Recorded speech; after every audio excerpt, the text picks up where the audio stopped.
Bachelor হ্যাসেলে স্বাগতম। আজকে রান্না করব লাউয়ের তরকারি। খোলাখুলিভাবে বলতে গেলে লাউ চিংড়ি। বাজার থেকে ছোট্ট একটি লাউ নিয়ে এসেছি। নিত্যপণ্যের দাম আকাশ ছোঁয়া। এই লাউয়ের দাম নিয়েছে ৭০ টাকা। যাই হোক, এখানে অর্ধেকের একটু বেশি ব্যবহার করব, বাকিটা অন্য রান্নায়। হাফ কেজি চিংড়ি নিয়ে এসেছিলাম, এখানে ৩০০ গ্রামের মতো হতে পারে। বাকিটা রেখে দিয়েছি। সাথে লাগবে ৪-৫টি পেঁয়াজ, হলুদ গুঁড়া, মরিচ গুঁড়া, জিরা গুঁড়া, কাঁচামরিচ আর লবণ। চুলা অন করে প্যান বসিয়ে দিয়েছি। গরম হতেই দিয়ে দিলাম তেল। তেল গরম হলে দিয়ে দিলাম পেঁয়াজ।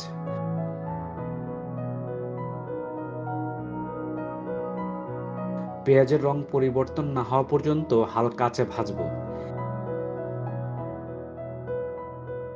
এখন দিলাম ১ চামচের মতো করে হলুদ, মরিচ আর জিরার গুঁড়া। লবণ আর অল্প একটু পানি দিয়ে কষিয়ে নেব।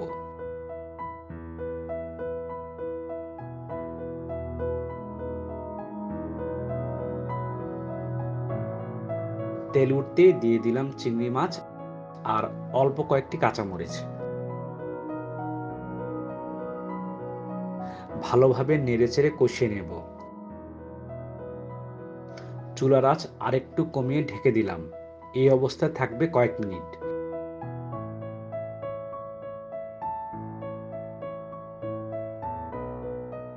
ঢাকনা তুলে নেড়েচেড়ে দিলাম। কষানো শেষ। এখন দেব কেটে রাখা লাউ।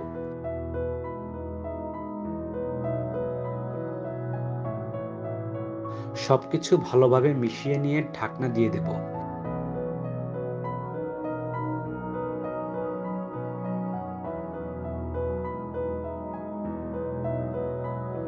এই তরকারিতে আলাদা করে পানি দেওয়া লাগবে না। লাউ থেকে যে পানি ছাড়বে তাতেই রান্না হয়ে যাওয়ার কথা। আরেকটি কথা, লাউ রান্নার সময় চুলার আঁচ শুরু থেকে শেষ পর্যন্ত একই রকম রাখতে হয়। এতে করে লাউয়ের কালার ঠিক থাকবে। ঢাকনা খুলে দেখি লাউ থেকে বেশ ভালো পরিমাণ পানি ছেড়েছে। এই পানিতেই রান্না হয়ে যাবে।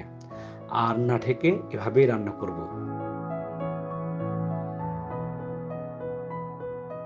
যে উদ্দেশ্যে এই রান্না, তার জন্য একটু ঝোল রেখে রান্না শেষ করব।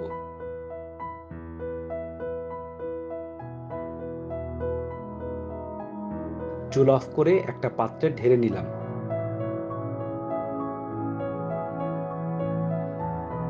লাউয়ের মধ্যে হাইড্রেটিং ও কুলিং উপাদান রয়েছে, তাই লাউ গরমে শরীরকে ঠান্ডা রাখে। পাশাপাশি দেহে তরলের ঘাটতি হতে দেয় না। আমাদের রসুল সাল্লাল্লাহু আলাইহি ওয়াসাল্লাম লাউয়ের তরকারি খুব পছন্দ করতেন। স্বাস্থ্যের কথা চিন্তা করেই আজকে লাউ রান্না করেছি। স্বাদের জন্য নিয়েছি চিংড়ি। তবে যাদের কোলেস্টেরল বাড়ার ঝুঁকি আছে, তারা এমনিতেই লাউ রান্না করে খেতে পারেন।